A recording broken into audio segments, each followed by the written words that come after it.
Hello guys! So, a new day and new learning na naman po ang i-share ko sa inyo dito sa ating Facebook Affiliate Program gamit ang Shopee.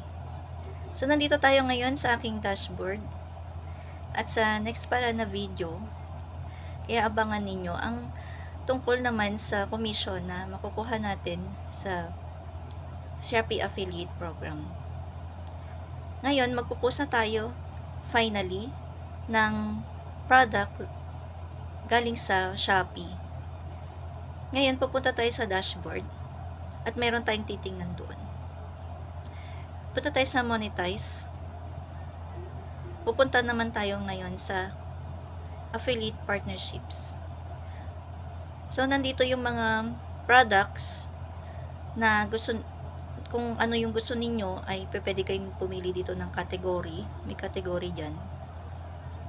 Kung ano yung gusto nyong pagtuunan ng pansin at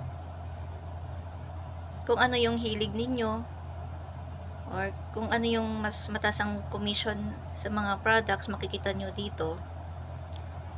Pero ang aking ginagawa nga sa pagpo-post ay pupunta ako sa Shopee mismo dahil nakikita ko doon kung ano yung mga top sales at yun yung mas prefer ko dahil nakikita rin ng mga viewers kung marami siyang stars or gaganda ang mga feedback. Kaya yun din yung sinasaalang-alang ko sa pagpo-post. At kung mas marami yung sales, mas mataas din ang kredibilidad ng seller. Kaya doon ako mismo sa Shopee pupunta. So, ang pinili ko ay tracing workbook for kids. At makikita ninyo ay hindi ko pa nga pinindot yung top sales. Kaya makikita ko na nga yung top sales dyan at yun yung pipiliin ko. So, titignan ko yan.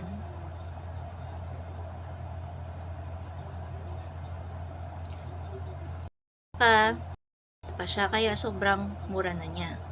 Pagkano? Search sa share button sa taas at ito nga yung makukuha natin sa bawat sales, 18.77 pesos.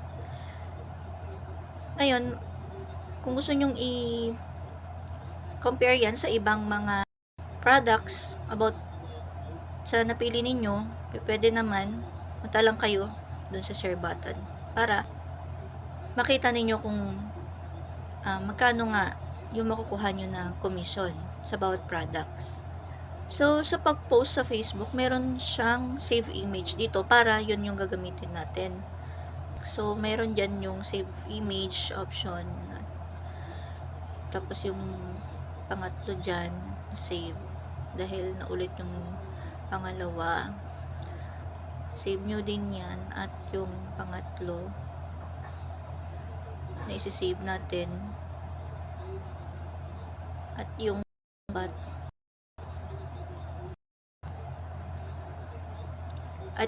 pang 5.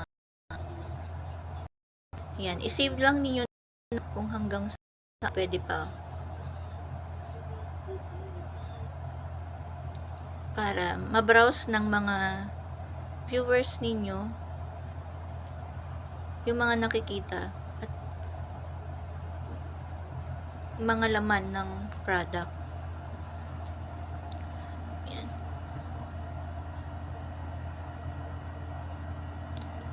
At hanggang dito sa may ayan. Ayan.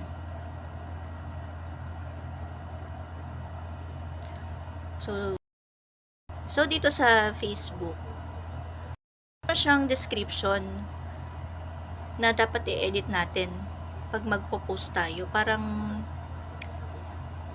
pag magpo-post din tayo ng mga post natin sa Facebook, parang ganon din ang gagawin natin dito. So, dito tayo sa see your profile.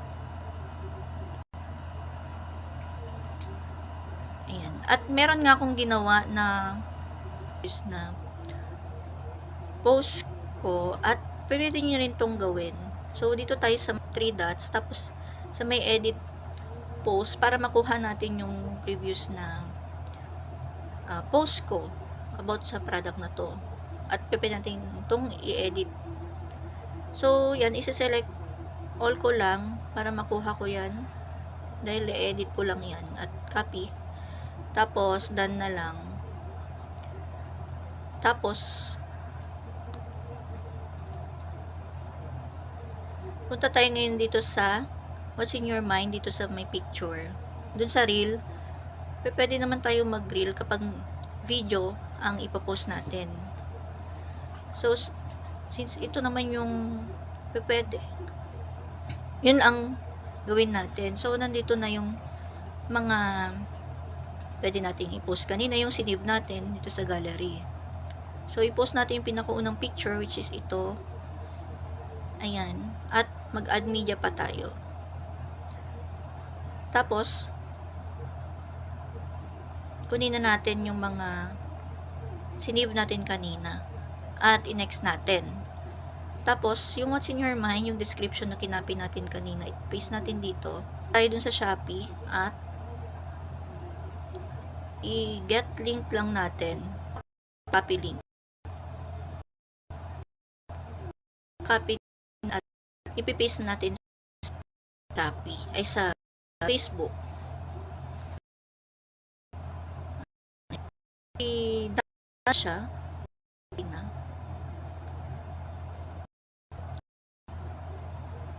Ayan. Tapos, i-next lang natin. At dito, madedetect ng Facebook na this looks like a branded content post. So, automatic, andyan na yung link natin. So, tignan natin ulit. Andyan na nga. Tapos, back natin. Tapos, post audience, public natin yan. Who can comment, public din. Scheduling option, pwedeng post now or mamaya. So, sa atin, pwede na ngayon. Dahil, may time naman tayo. At share to story, i-on nyo yan para makita rin ng mga followers niyo. Sa sharing to Facebook groups, i-on nyo yan. At, pwede tayo ditong mag-post sa mga group na natin. Kung gusto ninyo, pumili na kayo kaagad ng groups bago pa kayo mag-post. 10 lang siya. Kaya, back na natin yan.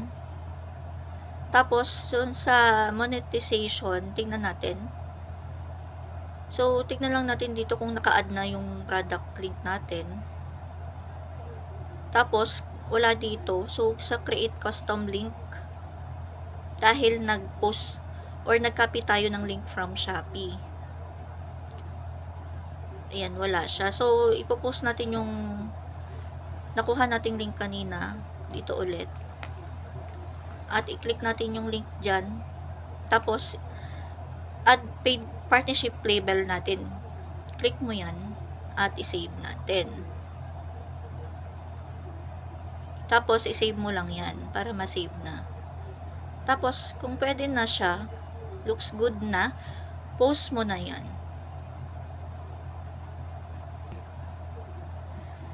So, pwede mo siyang i-boost post dito para mas marami pa siyang ma-reach na audience. So, yung ginawa kong description kanina na naka-ready na, pwede nyo itong gawin. Yung topic niya, para may emotional catch siya, gawing creative time ang screen time ng ating mga kids. Tapos, para kung kanino itong mga to, tapos trending mo yan dahil naka-sale siya. 89 pesos na lang. At napakarami na ng pages, diba? At, kung ano yung description ng product, kasi reusable at pang matagalan, mga ganon. So, that's it. At, kung nag-enjoy kayo sa video na to, please subscribe and like and share na rin para mas marami pa tayong matulungan. At sa susunod na video ko nga ay sasabihin ko sa inyo kung paano tayo makakakuha ng commission sa Shopee affiliate program ng Facebook. Lalong-lalo na sa mga mommies na gustong kumita while working from home at maging side hustle ito at maging finally maging pinaka job na natin ito, lalong-lalo na ngayon at maraming dumarating na crisis at tumataas ang presyo ng mga bili. Thank you. And sa susunod na video ay magkita na naman po tayo para mas marami pa po tayong learnings. Bye-bye!